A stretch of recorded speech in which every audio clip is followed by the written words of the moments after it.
In an era of skyrocketing energy expenses, the simple act of staying cool has become a formidable challenge for millions of low-income Americans. The heat isn't just oppressive, it's life-threatening. And this is where the story gets deeply personal and urgent.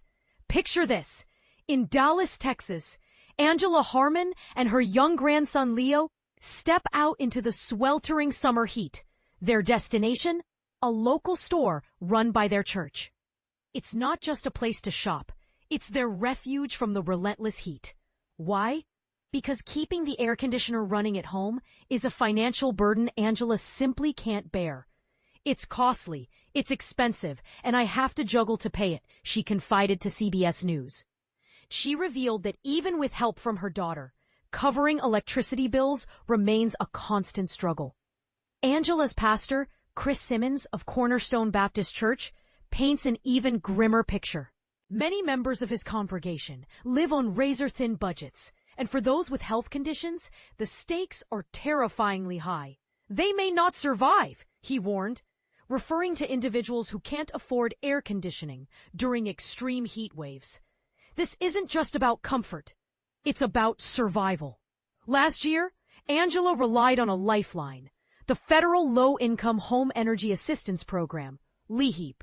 This initiative, managed through the U.S. Department of Health and Human Services, helps over 6 million Americans keep their lights on and their homes temperate. But here's where things take a controversial turn.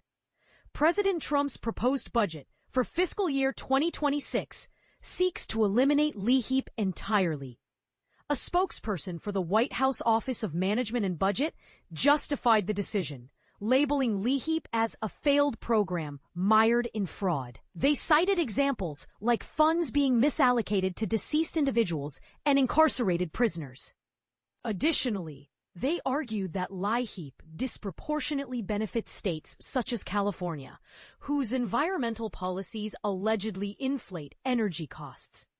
If the federal program is scrapped, responsibility would fall squarely on individual states to fund and manage utility assistance programs, a move critics say could leave countless vulnerable families without support.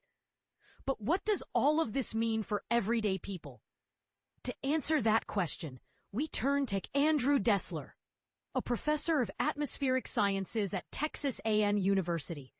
His research focuses on how climate change impacts consumer energy costs, and the findings are alarming. Between the summers of 2023 and 2024 alone, Dessler found that climate change drove up wholesale electricity costs significantly across several regions. 35% in New England, 30% in California, 20% in Texas, and 17% in New York. These increases trickle down to consumers, making it harder for households to cope when temperatures soar. The data backs him up. According to the latest Consumer Price Index released by the U.S. Bureau of Labor Statistics, electricity costs surged by 5.5% in July compared to the previous year. When demand peaks during scorching heat waves, electricity prices spike, and guess who ends up footing the bill? That's right, ordinary consumers. Dessler explains the connection plainly. Human activity releases greenhouse gases into the atmosphere, which raises global temperatures. Higher temperatures mean more reliance on air conditioning, driving up both demand and cost.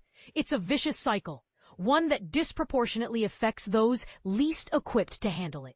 However, there's a glimmer of hope amidst the gloom: solar power. Dessler highlights solar energy as the cheapest form of power available today, capable of reducing electricity costs if adopted widely. Yet, he warns, recent policy decisions under the Trump administration threaten progress in this area. Programs promoting renewable energy have faced significant cuts, while subsidies favor higher-cost fossil fuels like oil and natural gas. It's going to make things much, much worse, Dessler predicts. Energy will become far more expensive. As temperatures continue to climb, so too will energy costs.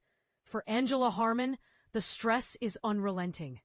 It's on my mind every day, she says, echoing the concerns of countless others caught in this escalating crisis. So, Where do we go from here? Should states step up to fill the void left by eliminating federal programs like LIHEAP? Or should the focus shift entirely toward renewable energy solutions like solar power? What role should the government play in ensuring equitable access to affordable energy? These are tough questions, and ones worth debating. Share your thoughts in the comments below. Do you think cutting LIHEAP is justified? How can society better protect its most vulnerable members from the rising tide of energy costs?